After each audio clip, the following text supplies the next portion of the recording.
they usually think headlines, outrage, and a story of money flowing to the Taliban. But what if the truth is far more complicated? What if that $40 million a week isn't about enriching a government, but about keeping millions of Afghans alive? In this episode, we take you inside the streets, the markets, the hospitals, and the classrooms of Afghanistan. We trace the cash shipments from Washington, through banks, through UN agencies, to the hands of families who have lost everything. And we show you how the Taliban, whether directly or indirectly, still manage to touch every dollar, every ration, every life. This is a story of survival, power, perception, and moral paradox. It's about a country under occupation and neglect, about families caught in the impossible balance of aid and authority, and about the global decisions that shape life and death every single week. This is Dr. Zahir Mirza, and welcome to Beyond the Frontline. This week, we are going to talk about the U.S. cash shipments of $40 million to Afghanistan and dig deep into where it goes, who benefits from it, and are we funding the enemy or helping the Afghan people? Imagine for a moment a cargo plane descending into Kabul International Airport. It's not carrying weapons or soldiers this time, but sealed crates stacked high with crisp U.S. dollars. $40 million in cash, flown in week after week, as the people of Afghanistan face starvation, economic collapse, and the suffocating grip of the Taliban. To an ordinary Afghan walking through the dusty streets of Kabul, this number, $40 million a week, sounds like fantasy. It sounds like the kind of wealth that could rebuild hospitals, reopen schools, or ensure electricity in villages that have been dark for decades. But to political pundits and headlines in Washington and beyond, it becomes something else entirely. A lightning rod, a claim that the United States is paying the Taliban government to stay in power. This claim has circulated on social media, in congressional hearings, and in opinion columns. It is sharp, simple, and scandalous. The United States is paying the Taliban $40 million every week. But like most sharp claims, its edges are deceptive. Behind it lies a tangle of humanitarian logistics, sanctions law, UN cash shipments, donor politics, and Taliban extortion practices that are anything but simple. The truth is harder to hold and perhaps less satisfying than the outrage of the slogan. But the truth matters because it reveals not only the fragile state of Afghanistan today, but also the difficult choices that Washington and the international community continue to face when dealing with regimes they refuse to recognize, yet cannot ignore. To understand how the world arrived at this moment, where cash shipments the size of small national budgets are landing in a country ruled by an armed movement once hunted by the U.S. military, we need to go back to the chaos of August 2021. The images are still vivid. Afghan civilians clinging to departing American planes, the Taliban sweeping into Kabul without resistance, and a 20-year U.S.-backed government collapsing overnight. For Afghans, the sudden return of Taliban rule was not just political, it was economic annihilation. Almost immediately, the Biden administration froze more than $7 billion of Afghan central bank assets held in the United States. International donors who had bankrolled three-quarters of Afghanistan's public spending cut off direct transfers to the Afghan state. The World Bank paused billions in development projects. In the span of weeks, the Afghan state's financial bloodstream dried up. At the same time, the Afghan banking system went into paralysis. With sanctions layered over Taliban-controlled ministries, commercial banks had no access to international finance. The currency plummeted. Prices soared. The United Nations warned of mass starvation. Over half of Afghanistan's population faced acute food insecurity. Aid groups reported families selling daughters into marriage just to afford bread. This was the backdrop against which the international community, and particularly the United States, faced a brutal question. How do you deliver aid to millions of starving Afghans without empowering the Taliban, the very group you fought for 2 decades and still consider a terrorist organization? The answer they settled on was imperfect and unusual. Fly in cash, lots of it, and channel it through the United Nations and humanitarian organizations instead of through the Taliban government.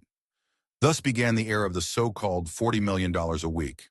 By late 2021, planes were landing in Kabul carrying bundles of U.S. dollars, largely provided by American taxpayers and other donors.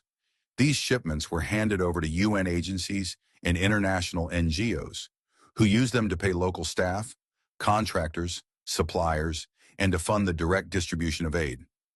In essence, the UN became Afghanistan's emergency central bank, keeping the humanitarian economy alive even as the state itself withered under sanctions.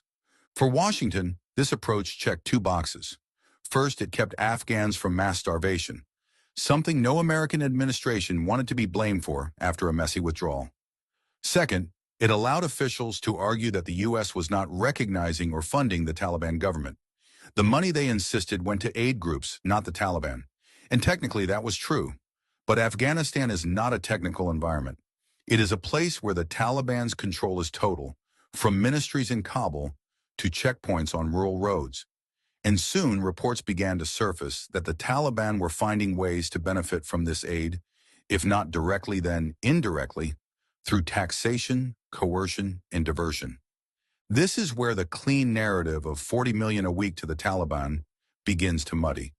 Because while no evidence shows that Washington cut checks to Taliban ministers, ample evidence shows that the Taliban have siphoned off some of the benefit from the billions flowing in ways that are harder to trace but very real. Before we dive into those complexities, let's pause and return to that number, $40 million. It did not appear from thin air. It comes from the average size of those cash shipments flown into Kabul, as documented by the United Nations and reported by multiple outlets. In some weeks, it was 32 million, in others as high as 48 million. But over time, the figure of 40 million a week became a shorthand, a convenient round number repeated in hearings, in oversight reports, in think tank analysis, and eventually in political rhetoric. Like all shorthand, it lost context with every retelling until it became a blunt claim. The U.S. is paying the Taliban. But the reality is more complicated, and to tell it, we need to follow the money through three stages. First, the intention in Washington. Second, the mechanics of UN aid inside Afghanistan. And third, the Taliban's shadow economy that touches almost everything within the country's borders. Let's begin with Washington. After the fall of Kabul, the U.S. government faced outrage at home and desperation abroad. Officials at the State Department and USAID scrambled to explain how aid could continue without violating U.S. sanctions on the Taliban. At the same time, the U.S. Treasury's Office of Foreign Assets Control issued licenses and guidance to allow humanitarian exceptions. In December 2022, the UN Security Council passed Resolution 2664, creating a formal humanitarian carve-out that gave aid groups a legal green light to keep operating. With the legal pathway cleared, U.S. agencies began to fund the United Nations at massive levels. Billions in humanitarian assistance were dispersed in 2022 and 2023. Most of it funneled to UN programs like the World Food Program, UNICEF, and the Office for the Coordination of Humanitarian Affairs. These agencies then faced the practical problem: how to turn U.S. dollars sitting in accounts abroad into actual salaries, food and medicine inside Afghanistan, where the financial system was frozen. Their answer was blunt: import cash. Cargo planes landed in Kabul with pallets of banknotes. These were counted, secured, and deposited into private Afghan banks selected by the UN. The money did not pass through Taliban ministries. Instead, UN officials withdrew it to pay their local staff and to finance contracts with Afghan suppliers. In turn, those suppliers brought goods to communities: wheat, fuel, medicine, or facilitated cash-based aid transfers directly to families. In this way, UN cash shipments became the invisible oxygen of Afghanistan's economy. Without them, the currency would have collapsed further, inflation would have spiraled, and aid workers would have been unable to operate. For a while, this fragile system worked. Starvation was averted on a mass scale. Afghan markets stayed barely functional. Teachers, doctors, and aid workers received salaries. To the Biden administration, this was proof that humanitarian aid could be delivered without recognizing or empowering the Taliban government. But beneath this surface, shadows were lengthening. Because the Taliban are not a government on paper, they are a movement that controls territory with force. And in that territory, nothing moves without their permission. Trucks carrying aid pass Taliban checkpoints. Afghan businesses must pay Taliban taxes. Even international NGOs require Taliban approval to operate in the country. This is where the story of aid collides with the reality of Taliban control. By 2023, reports from SIGAR, the Special Inspector General for Afghanistan Reconstruction, and investigative journalists painted a troubling picture. Aid organizations faced pressure to hire Taliban-approved staff. Local suppliers were taxed by Taliban authorities, skimming a portion of donor funds into Taliban coffers. In some cases, Taliban fighters diverted food or demanded a cut from aid distributions. Even when the money never touched Taliban ministries, the Taliban still found ways to extract benefit. This creates a paradox. On one hand, U.S. officials can truthfully say that they do not send money to the Taliban. On the other hand, Afghans on the ground see Taliban officials showing up at aid distributions, overseeing local NGOs, and collecting taxes from businesses paid with donor money. To them, the line between aid to the people and benefit to the Taliban blurs. And that is where the narrative hardens.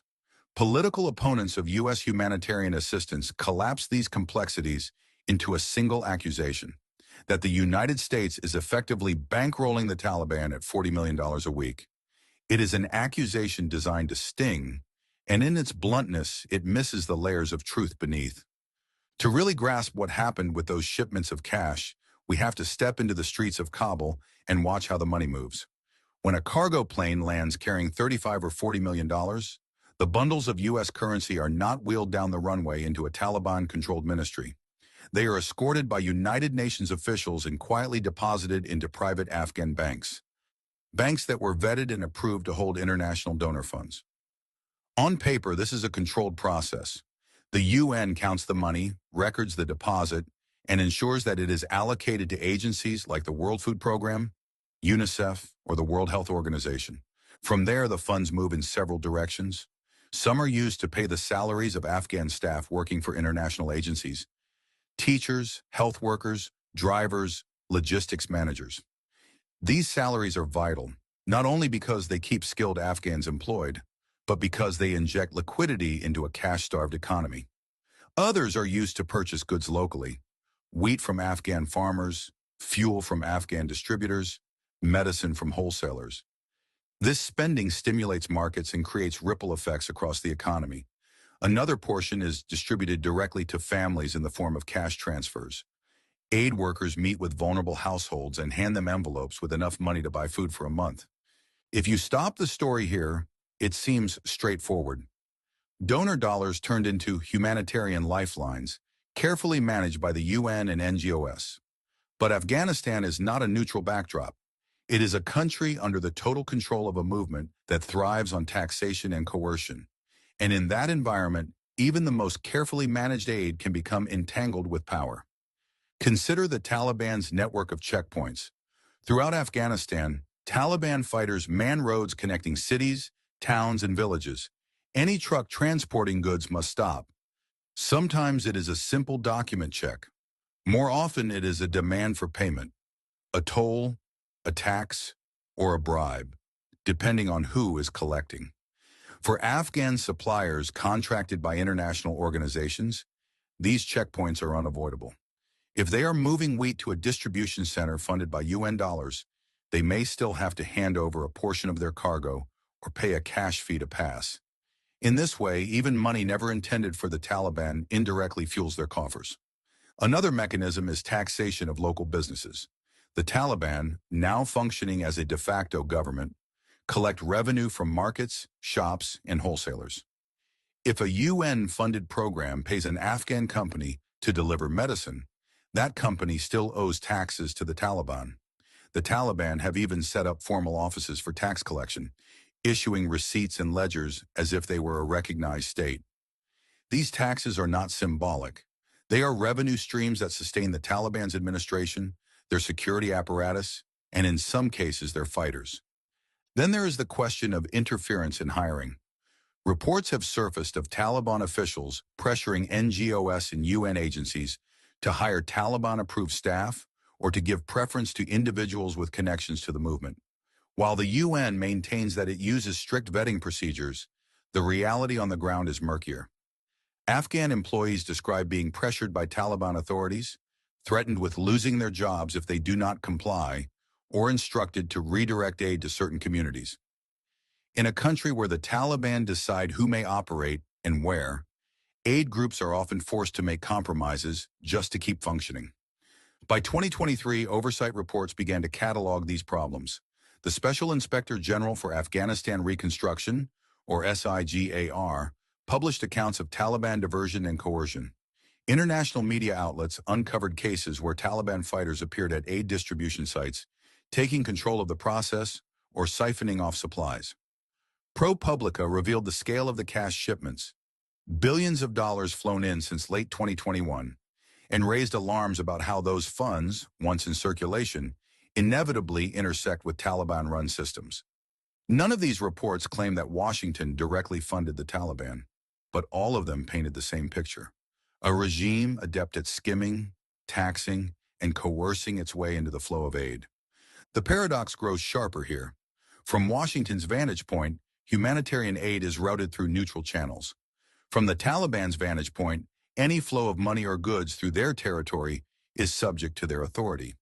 And for Afghans in villages and cities, the distinction between aid for the people and benefit to the Taliban becomes blurry when the Taliban control the roads, the markets, and the permissions needed to operate. To understand why this matters, think of the Afghan economy as a system of rivers. International donors pour billions into one river, labeled humanitarian aid. The Taliban, standing downstream, have built diversions and dams. Some water continues flowing to the intended fields, feeding the people, but some is siphoned off through tributaries, taxes, checkpoints, coercion, nourishing the Taliban's own institutions. The UN insists that its channels are protected, and to a degree they are. But no river in Afghanistan flows untouched by the Taliban.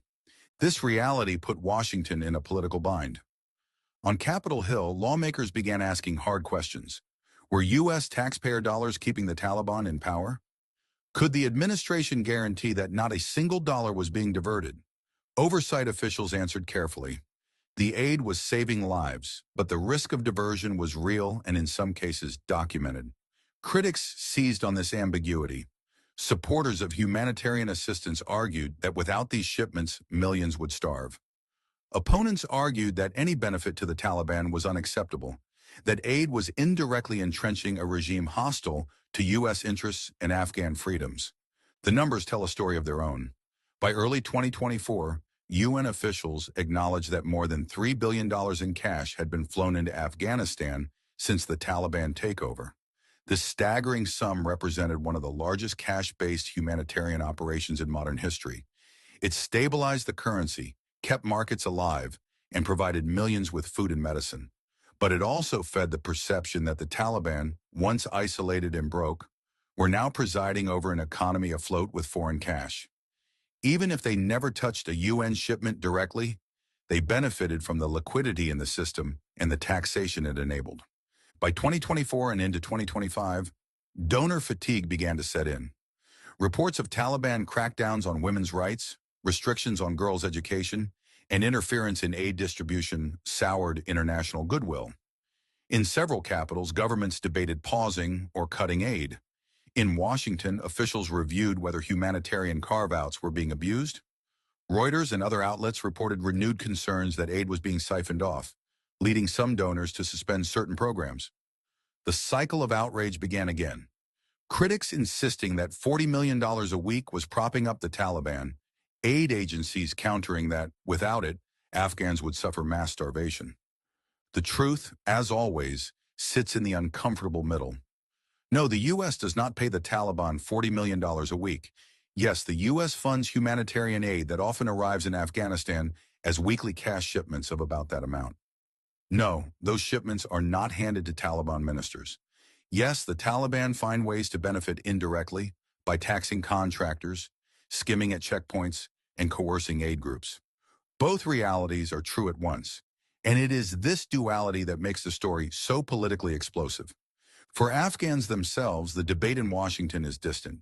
What matters is whether food arrives, whether clinics remain open, whether salaries are paid. For a widow in Herat, The question is not whether the Taliban indirectly benefit, but whether the aid worker who knocks on her door has enough cash to hand her the stipend that keeps her children alive. For a young man in Kandahar, the issue is whether his employer, an Afghan contractor for a UN program, can continue paying him in an economy otherwise devoid of liquidity. The tension between the macro and the micro, between political symbolism and humanitarian reality, defines this entire saga. At $40 million a week, the United States has not been funding the Taliban. It has been funding the survival of Afghanistan's people. And yet, by virtue of who rules Afghanistan, the Taliban have gained indirect benefit nonetheless. So much to think about, right? We agree. Thank you so much for staying with us. Please tune in this Friday for the second part of this episode, where we look into where the money goes in Afghanistan and how it all works out. This is Dr. Zahir Mirza, and thank you for listening to Beyond the Frontline.